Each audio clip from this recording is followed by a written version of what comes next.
आज Doubtnut app download करें। Doubtnut पर अपने सभी गणित, रसायन विज्ञान, भौतिक विज्ञान और जीव विज्ञान के डाउट्स का करो सफाया।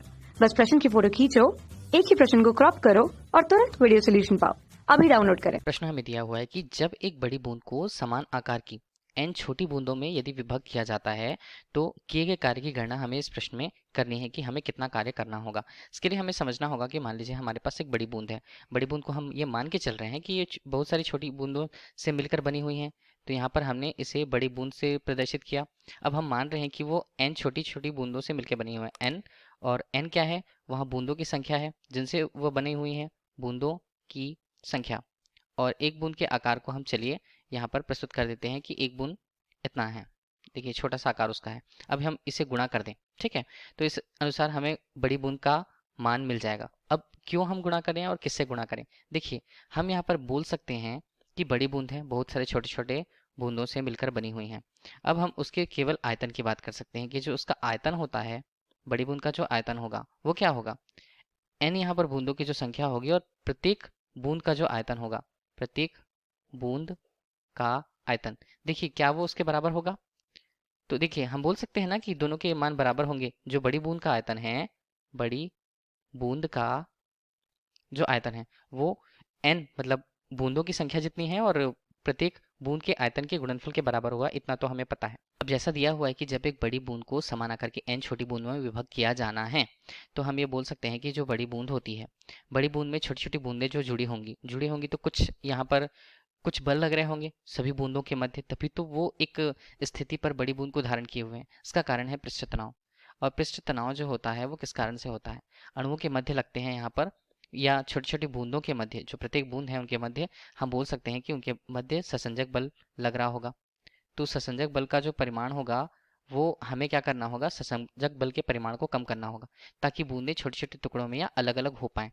तो ससंजक बल है तो हमें बल कम करना है, तो हमें क्या करना होगा?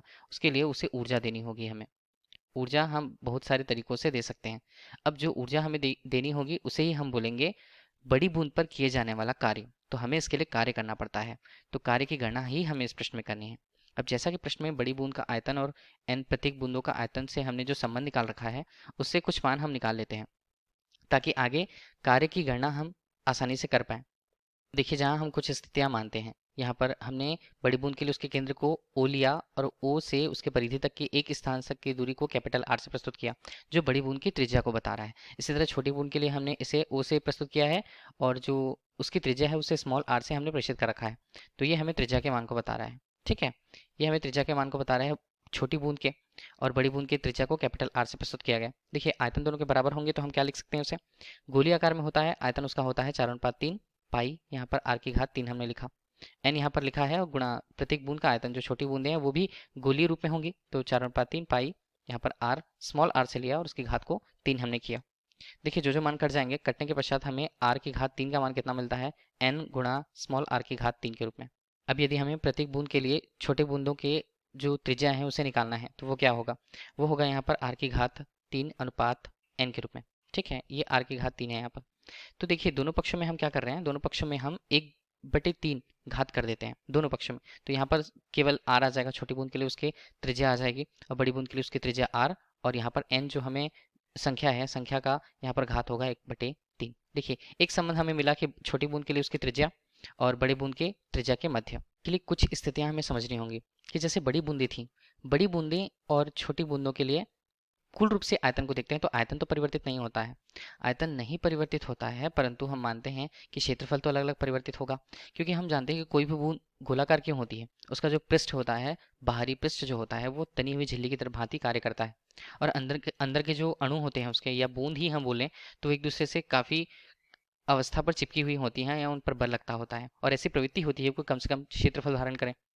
तो हम ये बोल सकते हैं कि छोटी छोटी बूंदें जितनी थी सब मिलकर के जो क्षेत्रफल यहाँ पर बड़ी बूंद के लिए जो क्षेत्रफल धारण किए हुए थे, मतलब हम बोल सकते हैं कि बड़ी बूंद का जो क्षेत्रफल था, बड़ी बूंद का जो क्षेत्रफल उसने धारण किए हुए था पूरे बूंदों को मिला करके, उसका जो मान है, अब यदि हम उसे तोड़ते हैं तो ये, अगर इसकी तुलना हम करते हैं छोटी बूंदों से, तो प्रत्येक जो छोटी बूंद है, प्रत्येक बूंद के लिए उसके यदि क्षेत्रफल से हम उसकी तुलना करें तो हम केवल क्षेत्रफलों की तुलना करते हैं तो बड़ी बूंद का क्षेत्रफल यहाँ पर कम होगा, क्यों? इस अनुसार यहाँ पर गुणा n हम कर देते हैं, ये हमारे लिए मान होगा। ये हमें समझना पड़ेगा क्योंकि प्रत्येक बूंद का जो क्षेत्रफल होता है, प्रत्येक बूंद अपने अनुसार, अपने पृष्ठ के अनुसार जो न्यूनतम क्षेत्रफल धारण करने की प्रवृत्ति रखती है। और बड़ी बूंद जो है सभी कणों से, यहाँ पर सभी बूंदों से मिलकर बनी हुई है, तो उसके द्वारा जो धारण किया हुआ क्षेत्रफल होगा वो काफी कम होगा। इसका मतलब है यहाँ पर कि बड़ी बूंद थी, बड़ी बूंद के लिए पृष्ठ तनाव का मान भी ज्यादा था। ठीक है, पृष्ठ तनाव की तुलना कर रहे हैं, बड़ी बूंद के लिए पृष्ठ तनाव का मान ज्यादा था। और यदि हम प्रत्येक बूंदों की बात करें तो प्रत्येक बूंदों के लिए पृष्ठ तनाव का मान अपेक्षाकृत कम होता है। ठीक है, अपेक्षाकृत यदि कम होता है तो इसका मतलब है कि हमें पृष्ठ तनाव के विरुद्ध काम करना पड़ेगा। बड़ी बूंद से छोटी बूंदों में यदि तोड़ना है तो पृष्ठ तनाव के विरुद्ध हम कार्य करेंगे।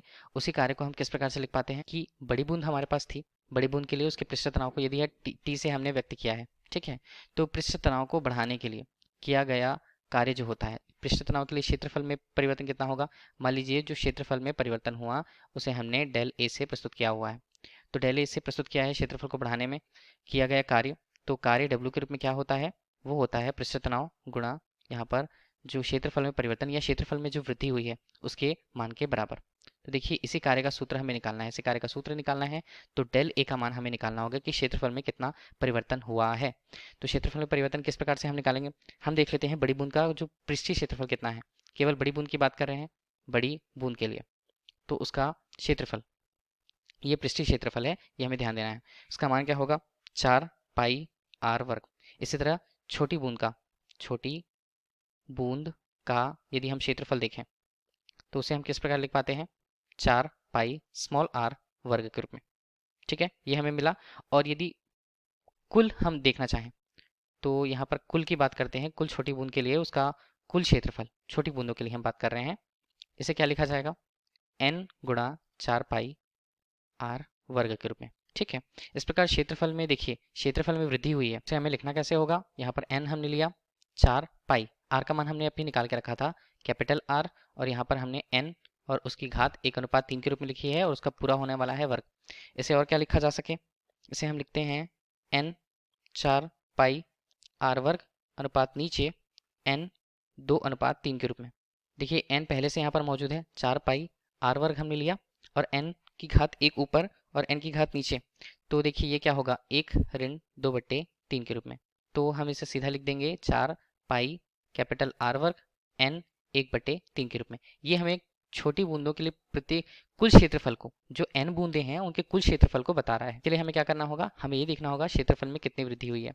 क्षेत्रफल में वृद्धि किससे व्यक्त करें? डेल ए से हम व्यक्त करते हैं। इसका मान होगा जो क्षेत्रफल हमारे पास यहाँ पे मिले थे r वर्ग और n 1:3, और प्रारंभिक रूप से जो बड़ी बूंद का जो क्षेत्रफल था वो 4 पाई r वर्ग के रूप में।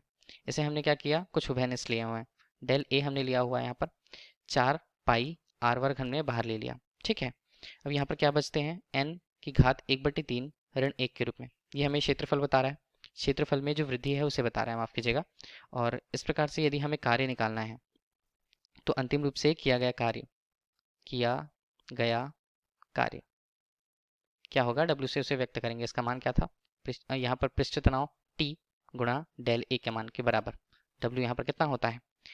T हमने लिया, 4 पाई कैपिटल R वर्ग लिया, n की घात 1/3 हमने लिया और ऋण 1 के रूप में इसके मान को प्रस्तुत किया। इस प्रकार हमें देखिए पृष्ठ तनाव के मान के अनुसार जो मान मिलते हैं ये हमें किए गए कार्य को प्रस्तुत करता है। W बराबर 4 पाई R वर्ग T n की घात 1/3 ऋण 1 के रूप में। यही किए गए कार्य को जब n छोटी बूंदों में, टुकड़ों में व्यक्त किया जाता है, समान बराबर बूंदों में यदि उसे व्यक्त किया जाता है या विभक्त किया जाता है तो उसके लिए कार्य का मान हमें पास ये ज्ञात हुआ है। धन्यवाद। कक्षा 6 से 12वीं से लेकर नीट, IIT, JEE वो एडवांस के लेवल तक 1 करोड़ से ज्यादा छात्रों का भरोसा।